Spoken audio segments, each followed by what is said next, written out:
Check कराते थे ना, योगेंद्र सिंह जी।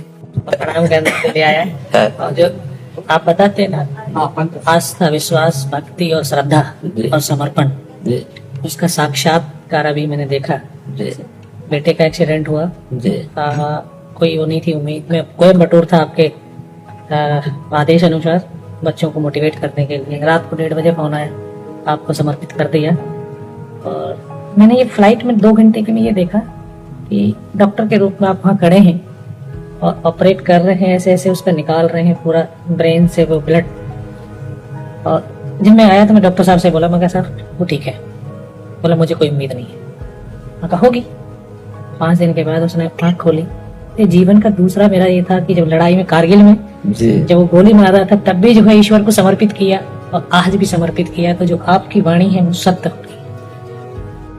कर तुम अगर तुम अन्यथा कर तुम सर्व समर्थ ईश्वर जो है वो सब कुछ कर सकता है, सब कुछ कर। हाँ, पूर्व जन्म के हमारे कुछ ऐसे कर्म होते हैं, जैसे एक्सीडेंट आदि है ना, तो वो आकर के हमको त्रास देते हैं, हमको गिराना चाहते हैं, लेकिन इस जन्म की भाव भक्ति हमारी उसको रौंद करके आगे निकल जाएगी। जैसे पूर्व जन्म का पाप कर्म हमारी किडनी फेल कर दिया, इस जन्म की भक्ति ऐसी अवस्था में भी हम अपने सत्कर्म में लगे हुए हैं, पीछे नहीं हट रहे, हार नहीं मान रहे। तो ऐसे ही मनुष्य जीवन एक संघर्षमय जीवन है।